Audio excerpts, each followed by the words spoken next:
food are similar to what the military eats, kind of in sealed packets that are shelf stable and can last for long periods of time. So we miss things like even crunchy chips or crackers, and so sometimes when we have a visiting vehicle come up, like Dragon, which just docked, then we're able to get some of those treats. Over.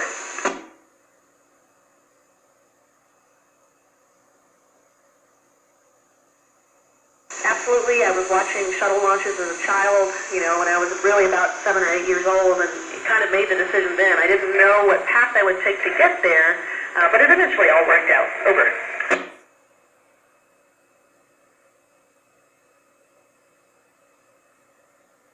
As cool as the ISS is, Earth is definitely our home, and you do miss Earth while you're up here. You can see it quite a bit, but you miss really the feel of Earth, the wind, the rain, everything that's associated with Earth. So my answer would be Earth.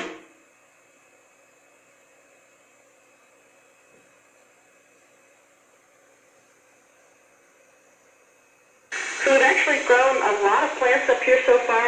One plant called Arabidopsis. We've also grown lettuce and kale because, again, you're in the controlled environment of the ISS where we can tightly control the CO2 and also how much water the plants get. These are very small growths at this time. It would be really neat to see if we could get much larger areas to grow plants in the future. Over.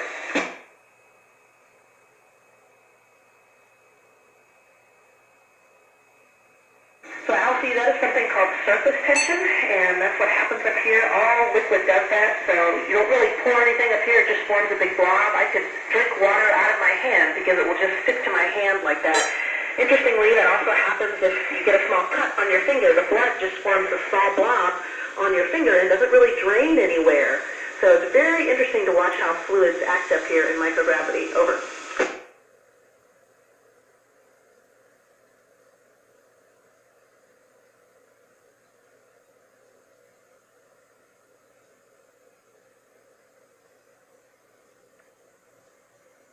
Actually, no difference. Probably most of the science and stuff that you read about was because we just happen to have more male astronauts than female right now. But the first thing we smelled when coming in the space station after our vehicle docked, for me, was a burnt electrical or metallic smell. And that's from the atomic oxygen hitting the hatch of our Soyuz spacecraft before it docks with the station. And you get that same smell every time. When someone goes out on a spacewalk and they come back in, we smell that same smell. Something I will never forget. Over.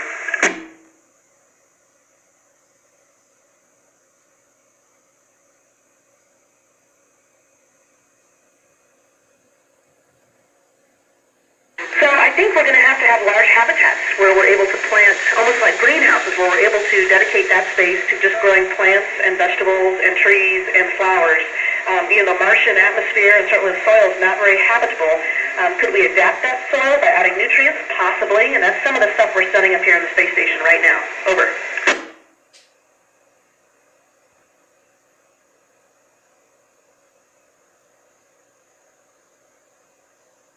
So what happens in space is that because you don't have the gravity loading your muscles and your bones down, your spine actually stretches. So on Earth, when you're walking around, that gravity kind of keeps everything compressed, but up here, it stretches a little bit. And so some people will have back pain the first week or so, and then they quickly adapt to that. But that's how we get taller up here. Over.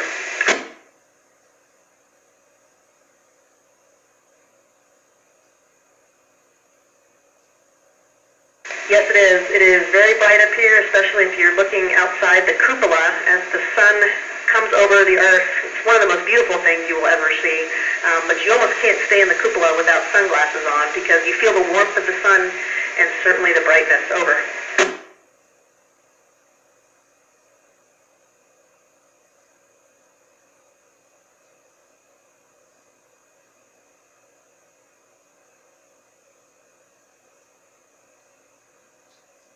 That is a great question. We would have to somehow create some sort of habitat or some sort of quarantine to not only protect that life from the other world, but also protect our world because we don't know what we would be exposed to. And we did that way back in the 60s when we first landed on the moon, and when the astronauts returned, we kept them in quarantine for a period of time to make sure there was nothing that maybe we didn't pick up on before. But certainly it's something we'll have to look at because certainly protecting our species is important, but any other indigenous life on something like Europa as well. Over.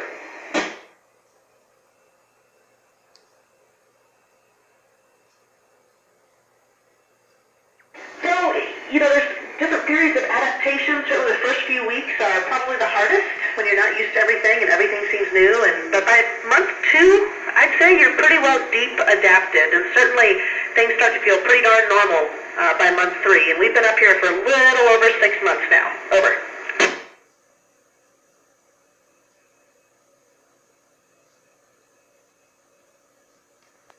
Well, we don't have a shower up here, so we kind of have to wipe ourselves down using rough washcloths and soap, which tends to work pretty well. Washing hair, I've got long hair, and that can be a little difficult up here, so I honestly only wash my hair a couple times a week up here, because it takes so long and it does use up a lot of water.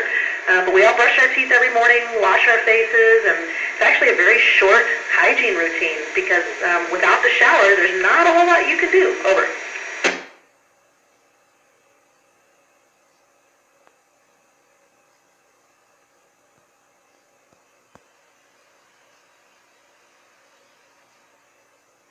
Yeah, absolutely. I mean, I think when you're up here, you focus on getting the job done correctly and well. And then as you come towards the end, like we are, we only have about 6 days left up here, really 5 days, you start thinking about the next mission. And, we're going to be traveling lots of places, not just the space station, but certainly to the moon and to Mars. So all those things kind of go through your head when you think about your next mission. Over.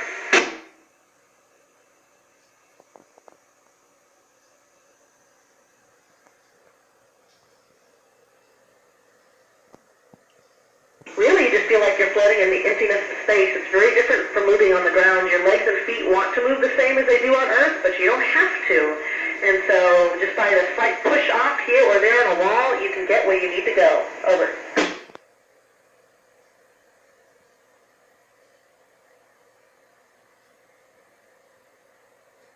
I think space stations will change and that they'll be more run by the crew members on board and not so tightly controlled by all of our mission control centers, because they may be farther off and communication delay will be difficult. So I see it more as a home environment that's really run by the people up there. Over.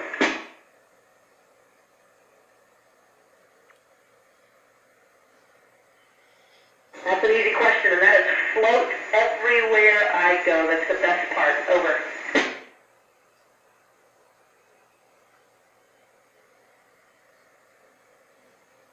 I think maybe not necessarily see Earth differently, although I do see it a little differently, but you feel Earth differently, because up here we miss the feelings of Earth, like the wind and the rain, and, you don't get any of that up here. It's a very sterile environment, and those are the things we miss the most.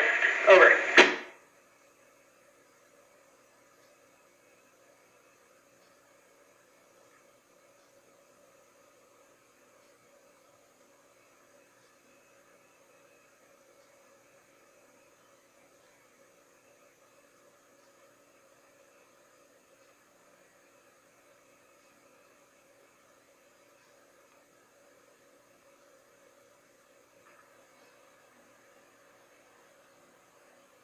Thanks so much. It was great talking with everybody today, and good luck with the rest of the school year.